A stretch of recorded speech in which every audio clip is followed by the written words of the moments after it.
20s na buong sa Good luck. You know, Rupert, guys have underestimated me my entire life. And for years, I never understood why. It used to really bother me. But then one day, I was driving my little boy to school, and I saw this quote by Walt Whitman. It was painted on the wall there. It said, "Be curious, not judgmental." I like that. So I get back in my car, and I'm driving to work, and all of a sudden, it hits me. All them fellas that used to belittle me, not a single one of them were curious. You know, they thought they had everything all figured out, and so they judged everything, and they judged everyone. And I realized that they're underestimating me. Who I was had nothing to do with it. Because if they were curious, they would ask questions. You know? Questions like, have you played a lot of darts, Ted? To which I would have answered, yes, sir. Every Sunday afternoon at a sports bar with my father from age 10 till I was 16 when he passed away.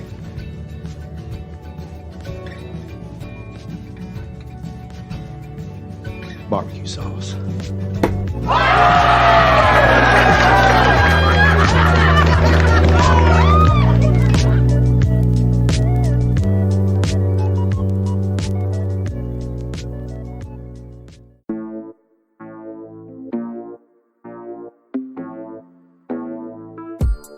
Hey, what's up, everybody? This is Dave. Thanks for joining Bob and I for our podcast, Thriving in Dystopia. And even though we always try and be professionals, sometimes we swear. So just know that going in. Carry on my wayward son. You know this one, Dave. Oh, I know it. There'll be something when you are gone. Get it going, Bob. Don't you cry no more.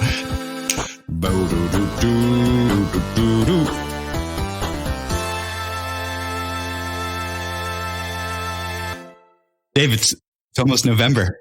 Dang, that feels wild, doesn't it? Yeah, it does. Do you associate that song with CU basketball? Yeah. Oh, yeah. Are they playing this November? Yeah, they are. I think they get a game the first week. Nice. Yeah, it's funny how there's like these songs that get pushed into our mind and they just like bring us to a place, you know? Yeah. Kansas will always be associated with the Coors Event Center. Yeah. What do we call it? The keg? Yeah, the big inflatable keg. The big inflatable keg. Well, Bob, yeah, you got a Halloween costume lined up? Yeah, I do. I'm going to be a participant in Squid Game. Oh, a participant? Yep. Just a nice little green jumper. Yeah. Is it, do you have like, what are the people called? A conductor of the Squid Games? Are you partner costuming it? Oh, no, I don't think so. You mean like one of the guards who's dressed in pink? Like pink, yeah. Pink triangles and squares and stuff. PlayStation controllers? Yeah. Have you seen it? Oh, yeah. Have you seen it? No. Is it good?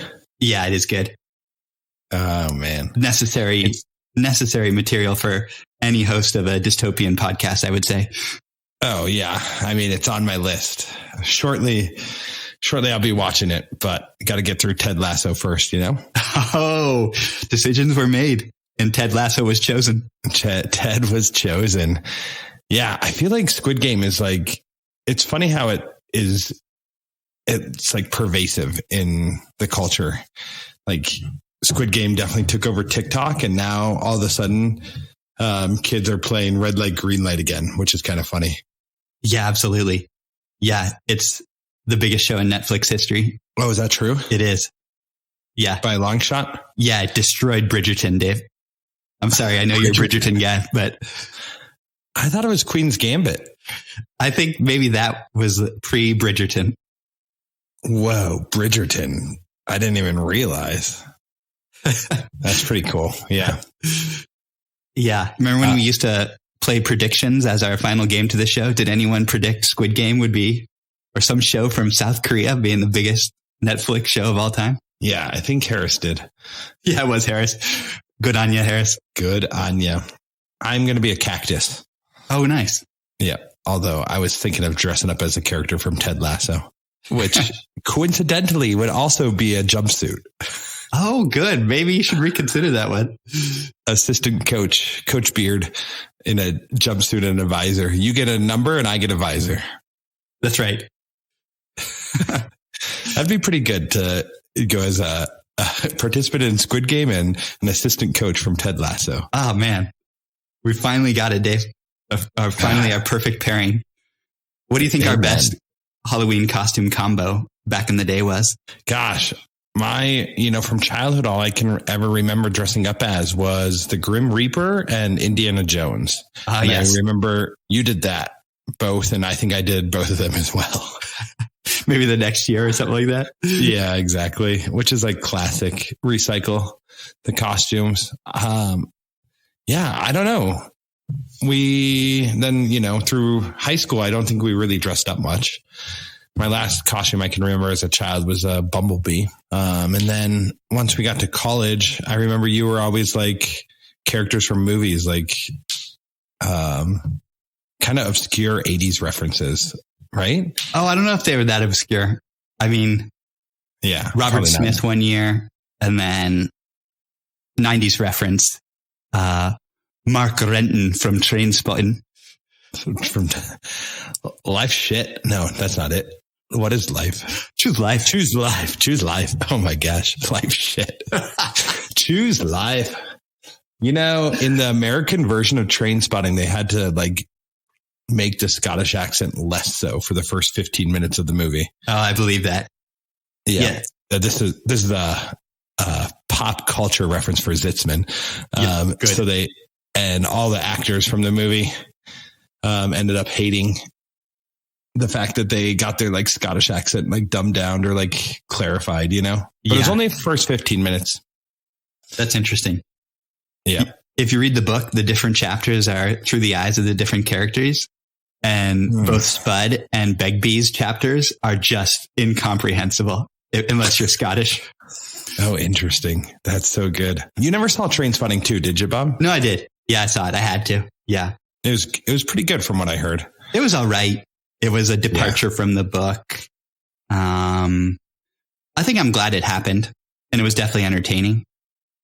Yeah. But I read the book, the sequel to Trainspotting is called Porno, and the script was quite a bit different. So that was a little disappointing. Yeah. I think Trainspotting 2 is actually based on the sequel to Porno, though. Oh my God. There's a third one? I didn't even realize that. On the topic of British media and a through line from the last episode, have you caught yourself up on Great British Baking Show? No, but thanks for bringing it up. I haven't seen a single episode. I saw the first 15 seconds of episode 1, and then, we've just been getting destroyed on our TV watching. It's hard. Yeah, basically the only thing we've watched is Brooklyn Nine-Nine and Ted Lasso in the past few weeks. Good stuff, Dave. Yeah, it's been fine. Although I do love that in Brooklyn Nine-Nine, President Camacho is a big character. Oh, that's right. Yeah. Terry Crews. Yep. He is not that much fun to watch, but anyway, I don't know. The show's fine. Well, Bob, we got more questions. Did I ever tell you? Oh yeah, I'm a cactus. We got to get on with it a little bit. I'm feeling let's get into it. We spent a whole week last week just chit-chatting. Yeah, we did. Yeah. The fans have had enough. They want themes. They want overarching themes. Content. Yeah, I doubt any of that's true. But I was thinking maybe I can explain the revolutionary love compass, and then you can correct me. Does that feel okay to you? Yeah. Yeah. This is came to us through Valerie Kaur's work. So yeah, please go ahead, Dave. Yeah. How do you say her name? Kaur? No, it's like Kaur. Kaur. Okay. Kaur. Well, let me ask you before I even get going. How did you find out about this? I've seen her name in like progressive social movements for a while now. And I listened to a podcast that I mentioned on the show, In the Wild, where the host interviews her. And yeah, she just went over the revolutionary love ideas. And I thought, yeah, this is great. This is similar to what Dave and I talk about. So could help us frame a season potentially. Yeah. And I'd never heard about it. You sent me a text this week. And yeah, I think like just a little background. I did a little research because who is this person? She did a TED Talk, which kind of like was one of the things that blew her up a little bit. And I'm sure you'll link it to the show notes. It's called like the 3 lessons of revolutionary love in a time of rage or something to that effect. And it looks like she came out with a book recently, and she also made a film long before either of those two things called Divided We Fall. And yeah, I watched most of her TED Talk, not all, but most. And, she's a great speaker and quite interesting to watch. So I feel like that TED Talk is worth it all. You know what I mean? And it just felt like a fun theme to sort of push this season towards. What season are we on, Bob? Oh man, I would say 7. I think we're going into 7. Okay. Yeah, that seems about right. 8 times 7 is 56, right? So right around there.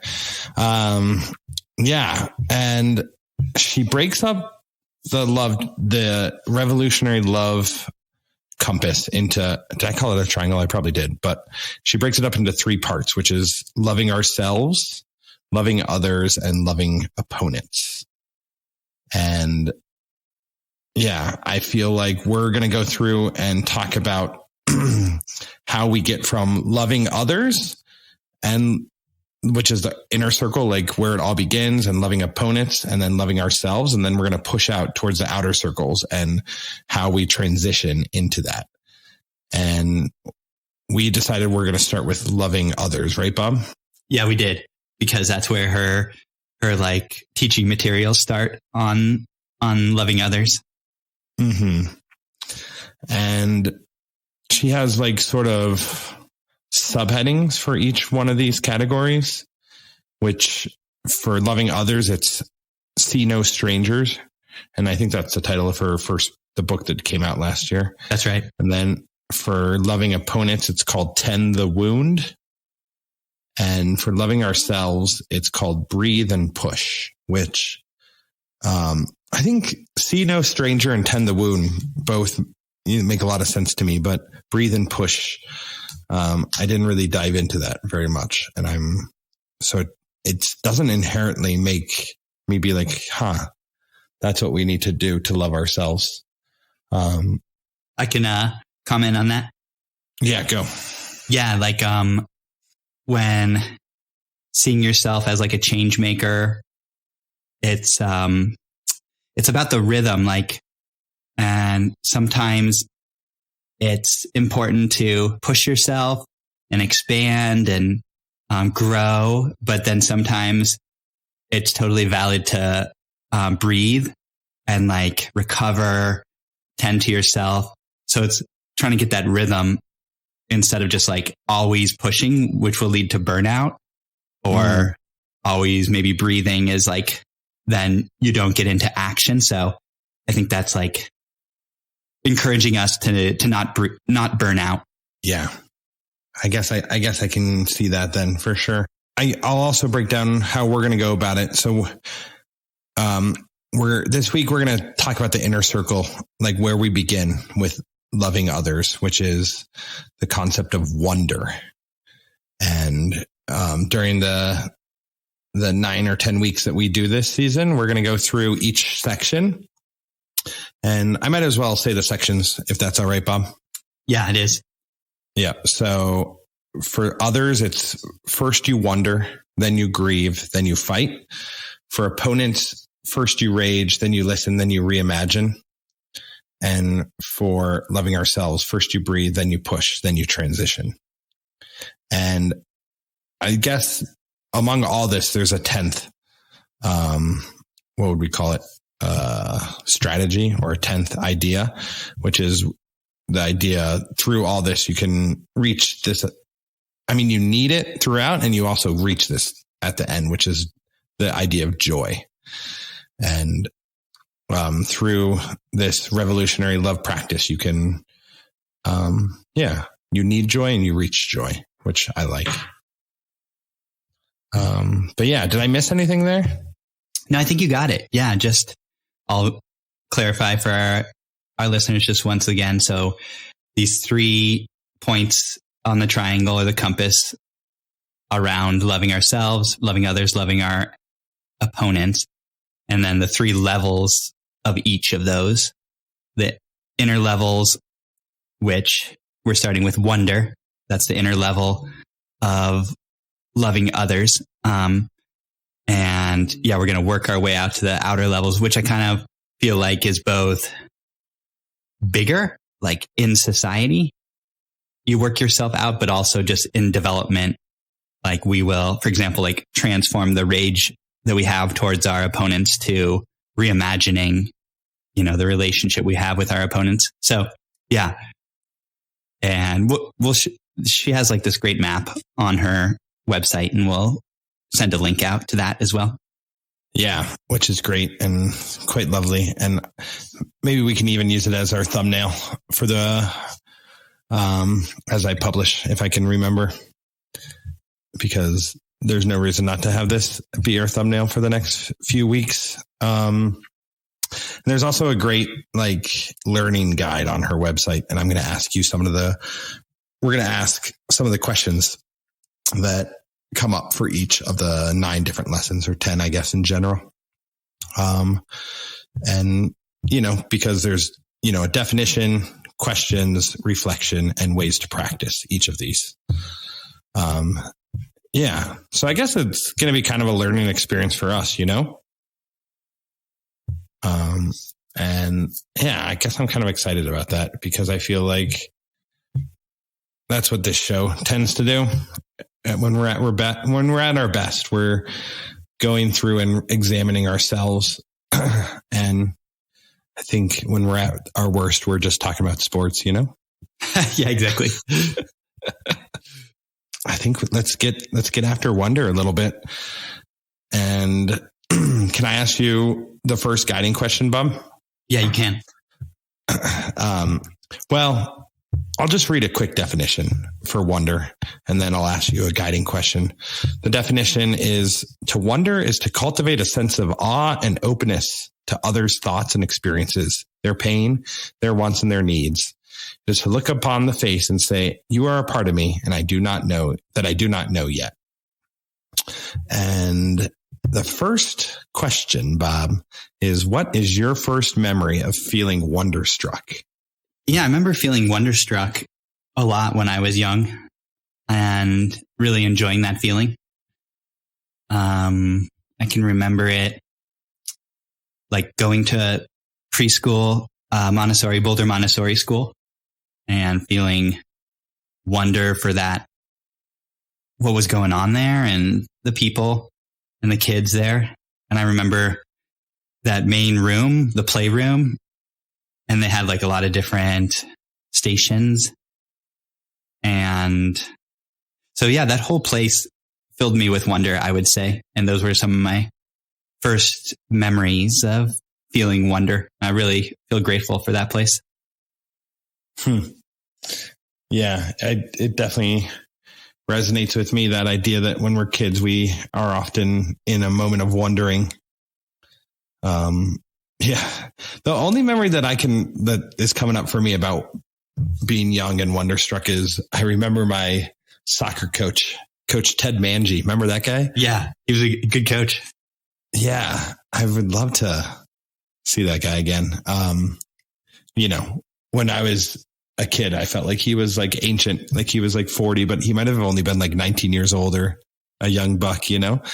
I remember And I'm sure most kids have this memory of like when an adult kicks a ball, like an adult that can actually do something, it's just like mind boggling. And I remember Coach Manji took the ball and just booted it as far as he could. And we all were just like jumping up and down. And it's like, holy shit, one day I'm going to be able to do that. And I still love doing that as an adult. I love when I get a ball, like a football or a soccer ball, and I just boot it so far. It makes kids go crazy. But yeah, it kind of leads to the next question, which is one that we both thought about a little bit more ahead of time, which was the last time you felt wonder. And maybe you could answer that question, Bubbo. Yeah. It's a question that like made me think about the pandemic and when we were very sheltering in place. I'm sure I was still feeling wonder, but I think that was a thing that really was hurting for me. Like, I tend to connect wonder with like the unknown or the spontaneous and things that could come out of nowhere, and like hardcore sheltering in place and all that, and like lack of sort of meeting new people or seeing people or going to new events. I think my wonder meter was low, and coming back to teach on campus, I think it has gone up again. And so I could say that I felt wonder recently this week on Thursday when I went to a demonstration organized by my union of lecturers at the basic campus. And I just felt like very open. I was there and I was like, yeah, I'm just going to go and see what happens. I'm a little bit nervous because I haven't been to a demonstration in forever, but I went and it was just lovely. Just like all these lecturers just coming up to each other and seeing how each other are. And I'd say the most wondrous part was like, I was just standing there holding the sign and this other person comes up to me, strikes up a conversation, and we're talking. And he's like this lecturer in the chemistry department. He's been there for 11 years and was telling me about his experiences and sort of the ups and downs with being a lecturer. And that filled me with wonder, like in the sense like, yeah, I'm just so interested in hearing your experience about being a lecturer at UCSC for 10 plus years in like the STEM fields. So I was just like really into his story, and, you know, that's not something I ever planned on, you know, it just kind of happened and I would have never predicted it. So, yeah, and I feel like more of a connection with that person. You know, if I ever see him on campus, I don't recognize him, but if I do, it'll be nice to have something to go off of there. And I think it connects to Valerie Kaur's point on like, because this is love for others, you know, and just I was really interested in his story just for who he is. And I think in that moment, I think unwittingly I was probably practicing love for him or love for other. And so, yeah, I'll end it there and ask you the same question, Dave. Yeah, I feel like the idea of wonder is something that you got to kind of be open to, right? It's like that child, like we often associate like wonderstruck or full of awe is like that idea of like being a child and you're just like, oh my God, like this is what a pineapple tastes like. I can't imagine. Like you cut this open and it's just like mind boggling. I oftentimes think about how I don't remember the first time I tried pineapple, and I'm kind of sad about that. I kind of want to never give my kids pineapple until like they're like 7, you know, so that they can like taste and be like, holy shit, like that's spiky, weird, like thing. And then you open it up and it's just like powerful and amazing. But then they'll probably be allergic and got to take them to the hospital. No, I don't know. But yeah, it's definitely like the moments that I've been most like struck by wonders like when I'm trying new fruits, while traveling for sure. Like there's a fruit that, we tried in Costa Rica for the first time. I think Zitzman got it for us, and it's called wanabana. And it's kind of like eating like a Starbird or like a Laffy Taffy chicken. It's pretty amazing. And did you just say Laffy Taffy chicken? Yeah. I think anyone that's had wanabana will be totally on board with that thing. The white flavor of Laffy Taffy. I think that's just mystery, but maybe it's a blue raspberry. Anyway, it's a Laffy Taffy chicken. Oh man, it's incredible. I wish that I was a little bit more open to wonder, because oftentimes I think that that's an important mind frame to be in. And most recently, the moment of wonder that I felt was Julie and I went to a place called the CSU Gardens or something. CSU. Yeah, I think it's called the CSU Gardens. They have all these beautiful flowers growing, and it's like a nice place. We went there for our anniversary, and there's this one type of plant called a coleus that I've always called a kalema. And they had all these beautiful ones growing, and I took snippings of a few. And it's a really cool, I mean, a lot of plants do this, but like when you take a snipping of the top, it will like change the structure of the plant, and it will start to send roots out of like the little nodes, which is like pretty incredible. So like I put the growing these like little snippings into a hot sauce bottle. And over the course of like 2 weeks, all these roots just started to grow out of the plant, which is crazy. Cause like, I don't know, it just feels like a way for plants to thrive. And it's just like, dang, like what a wonderful thing for a plant to be able to do, to just like change its like stem cells and go from like stem to root to like create life. Yeah. So it kind of blows my mind. And it was like really cool to see that and made me really happy. And I just up-potted them yesterday and put them in soil. So I got some little Collins growing. Colin. I noticed two of your examples are this one is plants and the previous one was fruits. And I think that's excellent. You know, I think the natural world is filled with wonder. And I think it is crucial that we have wonder. Like I think she is talking about, like we need wonder for the natural world. How would you think about taking that for wonder for the social world? Oh yeah. I mean, it's funny because I want to like, oftentimes as like a teacher, you get to watch these like moments of like little kids like going, like I described, like kicking the ball, but like, you know, teaching a kid how to do multiplication and watching it click is like a pretty cool thing to do, you know? I feel like there's a lot of like watching, like learning happening is like probably the coolest thing to do. Yeah.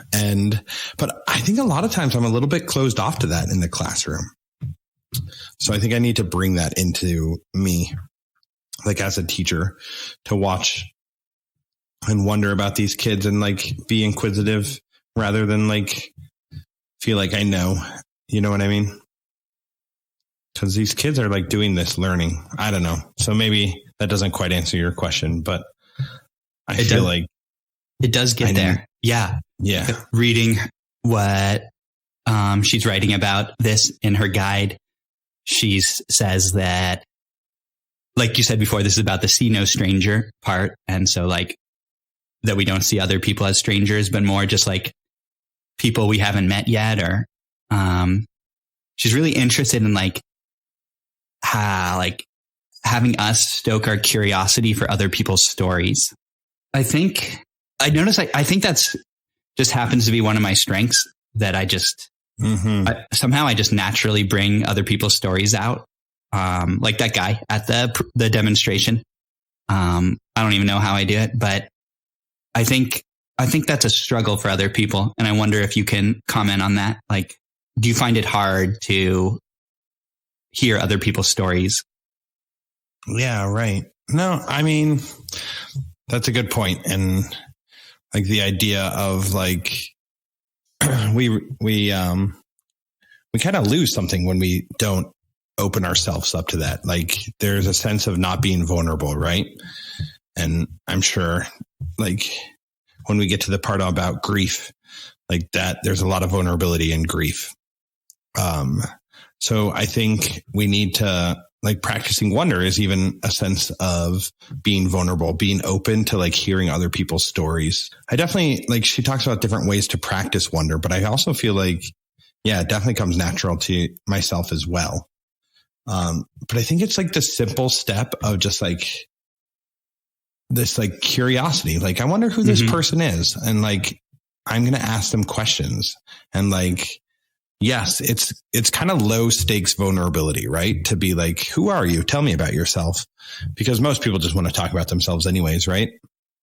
I think sometimes, yeah. I think that's the thing. I think also some people are like very nervous about talking about themselves. You know, like I could see some people being like, hey, why is this person asking me all these personal questions?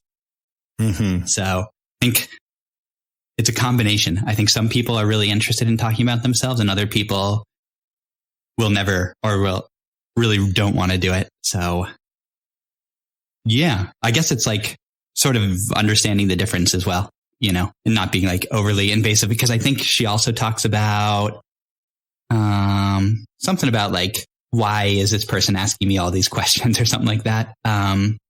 Oh yeah. Like we ask ourselves, it's not my place. Like when we're wondering about other people, we're having to like deal with like, is it my place to listen to this person or inquire about this person? I think she's pushing us to say yes, that like, because we're all interconnected. But sorry. Yeah. I cut you off there, Dave. No, I'm with you.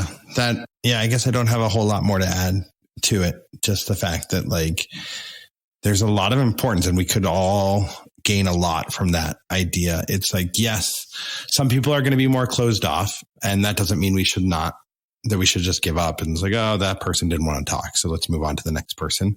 Because it's like taking the next step and being like, I'm curious why this person feels like sort of gruff and like pushing me away and like wanting to make that extra connection, or like why a person might be like so into talking about themselves and never asking you a question, and like not being offended by that either, because that's another deflection of like how they've navigated social situations. Because yeah, with it, you have to also have a lot of understanding and like compassion. We are very often wanting to just be like, yep, this is who this person is before we even talk to them. Right. So you have to be open to it. It's a good lesson. And something that that we all need practice with, myself included, you know? Yeah, we do. And like one of the other big challenges to this is we're all so overwhelmed with the world and our own needs right now that to like feel like, oh my God, I have to stoke curiosity for other people. Uh-oh. Did I lose you, Bob? Technical difficulties. I'll pause here. We'll come back with more once I get Bob back on the line. Yikes, I could use a distraction right now. Ladies and gentlemen, Mr. Conway Twitty.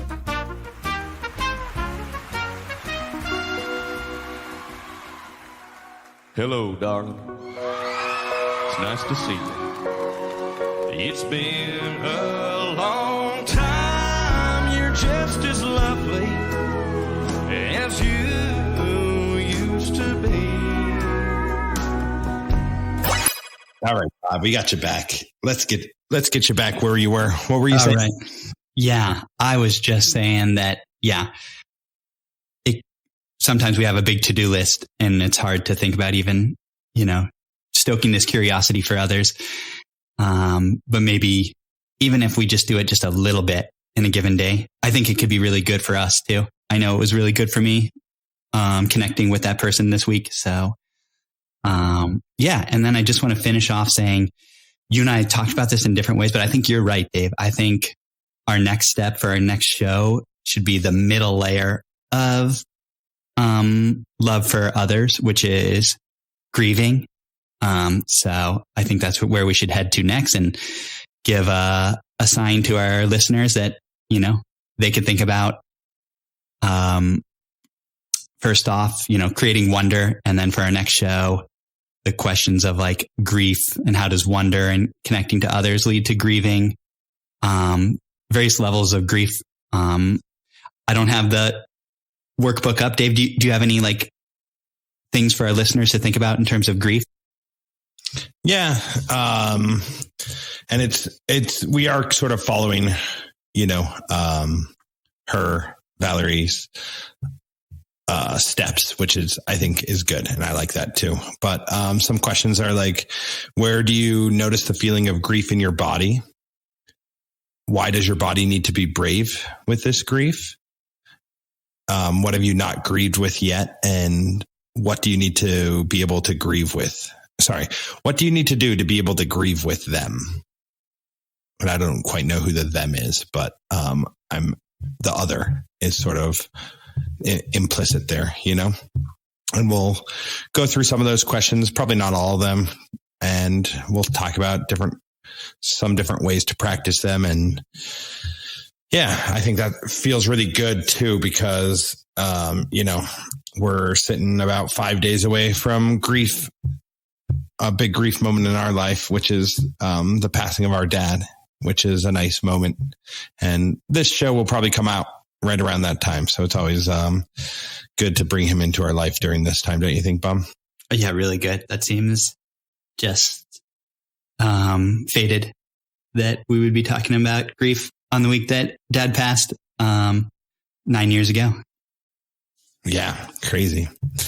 Well, I'm going to give the coordinates and then we're going to play our game rather than the other way around. The coordinates are thriving_in_dystopia on Instagram, which hasn't been too active, Bob. Just look in your direction.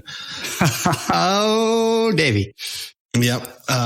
You can email me or us at davepeachtree@gmail.com. We got a good email from one of my former students, Axel, good guy. And I need to email him back. He's been listening to the cast and brought it up at his circle. He's in high school now, 9th grade, which is wild. Amazing. Yep.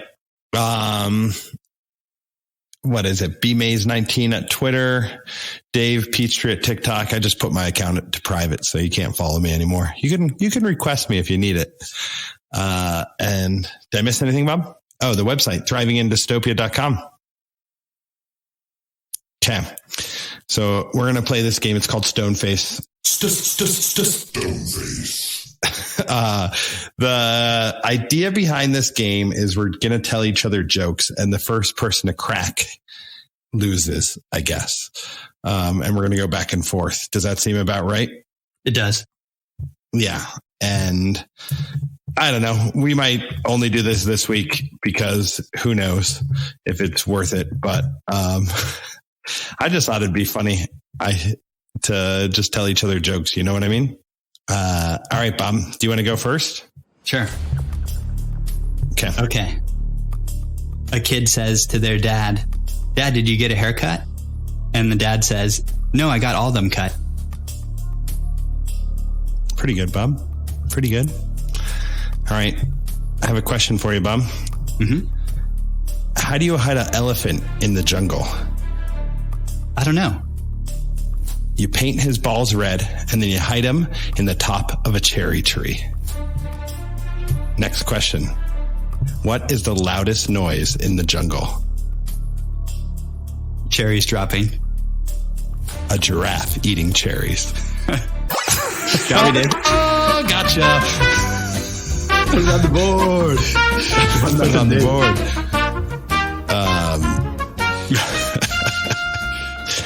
Did you have another one locked? Yeah, it'll have to be next week. Have to be next week. Sucker for those cherry jokes. All right, Bob. Well, love you so much, and we'll talk soon, okay? Dave. All right. Bye. Have a great week, Dave.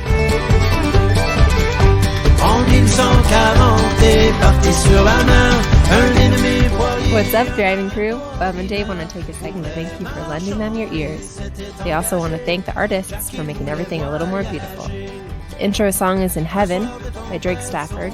Our audio is edited by the consummate and dexterous Nadir Chayech. Web design by Chris the Mixer Sawyer. And of course, visual art is by the prolific and enigmatic Joe Shine. The outro song to Season 8 is Captain Jacques by Kimaru Crew. Thanks for listening.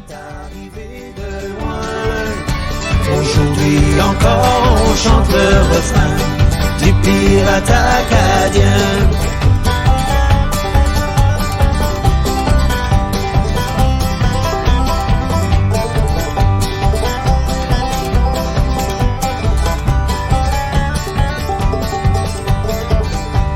À l'insu des sauvages fabriquent un radeau. Un jour voyant trop large ce qu'ils croyaient un bateau, on le prit à bord et en fit un pirate, commençant la légende de Jack. Captain Jack est arrivé de loin. Aujourd'hui encore on chante le refrain des pirates.